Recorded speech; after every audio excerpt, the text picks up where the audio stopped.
What's up, everybody? Welcome to Podcast Now Plus. I'm Alex, and in this video, I want to talk about a bunch of news stories, rumors. A lot of stuff came out today, and they're kind of like middle-tier stories, so I thought, well, let's just throw a bunch of them together. None of them are all that in-depth either, so let's just kind of rifle through them. I'll give you guys my opinions on them, and we can all move on with our day. So I first want to start with the confirmation that Alan Wake 2 review scores go live Thursday. This confirms my prediction. I predicted this a few days ago. Not all that surprising, right? One day before the game goes live. That's kind of the norm.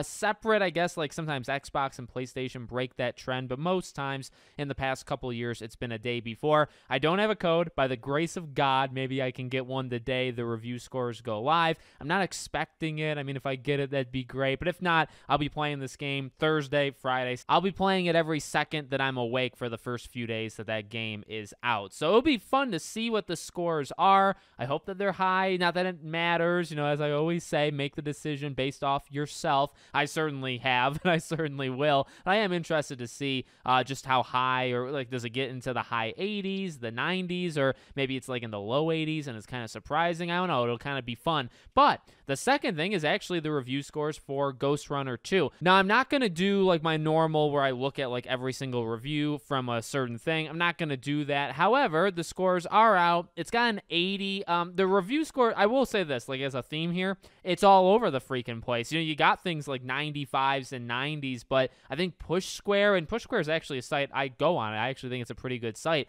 60, PlayStation Universe is actually another site that I go on. 60, Attack of the Fanboy, IGN Spain, 70, PlayStation Lifestyle, 70. A lot of PlayStation sites, it looks like, actually don't like the game all that much, but IGN gave it a 90, Game Informer gave it an 85. I'll be honest, I didn't really look through almost any of these reviews. I want to go in completely, you know, separate from this. I actually got a review code for this game, or as the reviews went live, I believe. Like, my email popped off, so maybe it was the exact same time when I saw what the scores were, and I saw like 60s, and I was like, oh my dear God, and it's got an 80 overall. That's pretty darn good. I checked my email, and I did get a code, so I'm not going to have a review ready like right away because I actually haven't played it at the time I'm recording this, but I'm going to play it the next couple days, and I'll definitely give you guys my thoughts. I think I'm going to love it. I love the first game so much. Kind of an underrated gem that I didn't even think to play until, you know, about a month, 2 months ago, so I'm super happy to play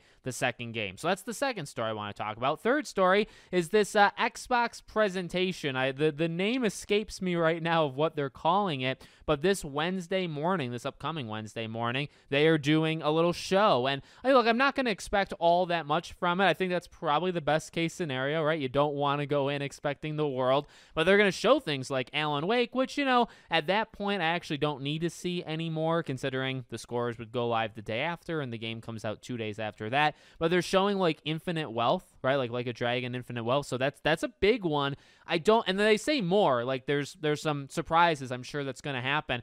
I will say this. I'd love to see Hellblade. Hellblade is kind of my go-to because I think that's the first big game from them that's coming out next, right? Like Avowed, I feel like is going to come after that. And considering they're doing Infinite Wealth and that's like a late January game, I feel like you could show Hellblade. Again, am I expecting it? No. I'm hoping for it, and I'm hoping for maybe just a few games in that January through maybe like March period. It's that time. You know, we're in the middle of this avalanche of obviously games coming out like every day, but it's going to end, and it's going to end actually really soon. Time flies when you're having fun, right? And so by the time it gets to mid to late November, the avalanche is pretty much over, and you really look towards the next wave, which is that late January through March. There's so many games coming out there, and then you would imagine there's games coming out April, May, June. We got to start hearing about them. We got to start seeing them. So hopefully we can maybe get one or two, but that's kind of what the Game Awards is for as well. So I don't know. I'm not expecting much from it, but I'm hopeful we get a few things, and anything. Honestly, if you show us anything, it's a random Wednesday morning. Show us anything, I'll be happy. Last up, I want to talk about the rumor of the Avatar kind of impressions that we're going to get next week. This comes, I believe from Tom Henderson, who basically said that like a bunch of people were able to play Avatar Frontiers of Pandora.